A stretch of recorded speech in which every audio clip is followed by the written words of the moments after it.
Morning বন্ধুরা, দেখো সকাল সকাল একেবারে খেয়ে নিচ্ছি টিফিন। প্রথমে ব্রেকফাস্ট করছি, রুটি, কলা, লাড্ডু। তোমরা কে কে খাবে চলে এসো। আর কার কার পছন্দ কলা, রুটি, লাড্ডু কমেন্টে জানিও। আর কার কার ভালো লাগেও বলবে। তারপরে চলে যাব রান্নার মেনুতে চলে এসেছি। আজকের হবে নিরামিষ, আজকের বৃহস্পতিবার, তাই নিরামিষ করা হবে। নিয়ে নিয়েছি উচ্ছে, কয়েকটা উচ্ছে নিয়ে নিয়েছি। উচ্ছে আলু ভেজে নেব আজকে। এই যে কতগুলো কেটেও নিয়েছি, দেখতে পাচ্ছ। তারপরে কাটবো আলু, এবার কেটে নিই, চলো। আর আলুটা কাটা হয়ে গেছে, এবারে এটাকে ভেজে নেব। দেখো কীভাবে কেটেছি, ঠিকঠাক কাটা হলে তোমরা বলবে।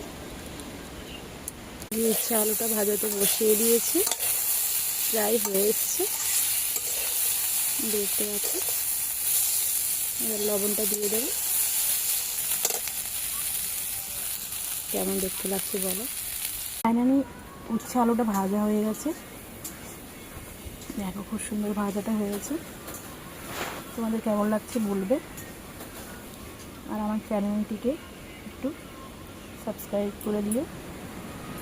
এবার চলো দেখি কি করা যায়। আর এই যে রান্না করছি, এটা হচ্ছে সোয়াবিন করবো আজকে। একটু সোয়াবিন খেতে ভালো লাগে নিরামিষের দিন, তাই একটু সোয়াবিন রান্না করব। তার জন্য নিয়ে নিয়েছি আলু আর টমেটো কেটে।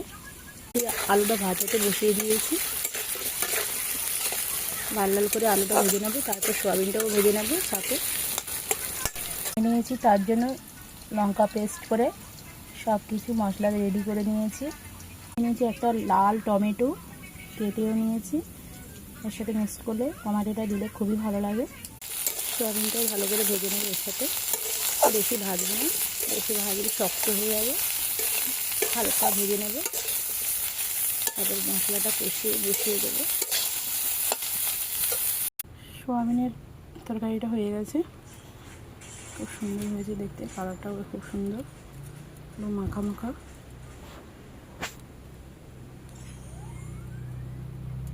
তোমাদের কেমন লাগছে অবশ্যই কমেন্টে জানাবে। আর সোয়াবিন কার কার খেতে ভালোবাসো, কে কে খাও, সেটাও অবশ্যই বলবে। Tata, bye bye. আর আমার চ্যানেলটিকে সাবস্ক্রাইব করে দিতে ভুলবেন না। লাইক, কমেন্ট, শেয়ার অবশ্যই দেবে। টাটা।